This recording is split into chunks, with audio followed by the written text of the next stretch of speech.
তেওঁলোকে কৈছে hit and run কেছটো আপোনালোকক ভুল ব্যাখ্যা কৰা হৈছে যে হিট এণ্ড ৰান কেছটো এইখিনিহে হিট এণ্ড ৰানত পৰে যি মানুহে এক্সিডেণ্ট কৰি ক'তো চাৰেণ্ডাৰ নকৰে।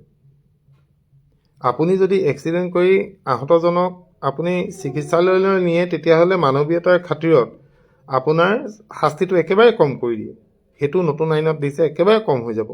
কিন্তু আপুনি যদি পলাই গৈ যদি আপুনি ক'তো ৰিপৰ্ট নকৰে, একেবাৰে পলায়ে থাকে, তেতিয়াহ'লে সেইটো হিট এণ্ড ৰান হ'ব। কিন্তু আপুনি পলাই গৈ আপোনাৰ মালিকৰ ঘৰতো যদি আপুনি নিজকে কয় যে দাদা মোৰ এক্সিডেণ্ট হৈ গ'ল এনেকুৱা তেনেকুৱা কথা, আপুনি যদি চাৰেণ্ডাৰ য'তেই হ'লেও কৰি দিয়ে, লগালগ আপোনাৰ ওচৰত নন বেলেবল কেছ নাহে, সেইটো আপোনাৰ নৰ্মেল কেছ এটা হ'ব, যিটো কেছ আগৰ পৰা হৈ আছে।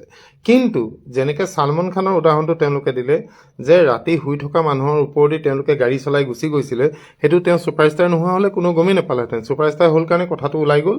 তেনেকুৱা উদাহৰণ তেওঁলোকে আমাক বহুত দেখুৱালে। কৈছে যে এইখন আইনৰ কাৰণে আপোনালোকে ভয় নকৰিব। তেওঁলোকে আৰু এটা পৰিসংখ্যা মোক দেখুৱালে, হিট এণ্ড ৰান কেছটো এখন আইনৰ আৰু এটাত আমিও থাকিম। তেওঁলোকে যিটো পৰিসংখ্যা দেখুৱালে, কৈছে ডাঙৰ গাড়ীৰ তুলনাত 99% সৰু গাড়ীহে হিট এণ্ড ৰান কেছত ফচিব।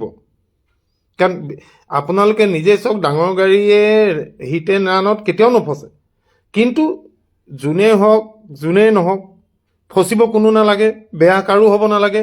আমি আন্দোলন ৰাইজৰ কাৰণে কৰিছোঁ, নিজৰ কাৰণে কৈছোঁ, এই আন্দোলন কৰি যাম। তেওঁলোকক 15 দিনৰ সময় দিয়া হৈছে, তেওঁলোকে একদম দিল্লীলৈকে যাব। আমি দিল্লীলৈকে যাবৰ কাৰণে আমাক ৰাজ্য চৰকাৰ লাগিব। আমি যিটো প্লেনিং কৰি পেলাই আন্দোলন কৰিছিলোঁ একদম সফল হ'লেও গোটেই অসমৰ চৰকাৰে আমাক মাতিবলৈ বাউণ্ড হ'ল, নহ'লে অসমৰ চৰকাৰে কেৰাহীকেও নাচাই একেদিনাই এইখন হৈ গ'ল।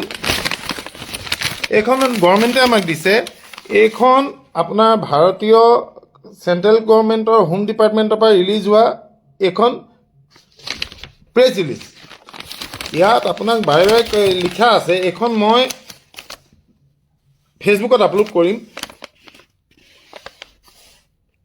ইয়াত ডাইৰেক্ট কৈছে, ইয়াত এইখনত দিয়া আছে যে আমি যেতিয়া এইটো কেছ এই আইনখন ইমপ্লিমেণ্ট কৰিম, তাৰ আগে আগে ভাৰতৰ সমূহ মটৰ শ্ৰমিক সন্থা, চালক সন্থা আৰু এতিয়াৰ পৰা লগত আমাকো, ইয়াত আমাৰ নাম দিয়া নাই, কিন্তু এতিয়া যিহেতু আমাৰ ইয়াৰ পৰা গোটেই কাগজ পাতি যাব, লগত আমাকো মাতিব এইখন ইমপ্লিমেণ্ট কৰাৰ আগতে। যদি নামাতে ইয়াৰ ওপৰত তীব্ৰ আন্দোলন হ'ব, যদি মাতে তেনেহ'লে তাত গৈ এটাই কম, এইখন আইন হ'ব নালাগে, আপোনালোকে সংশোধন কৰক, বেলেগ ধৰণৰ আইন বনাওক।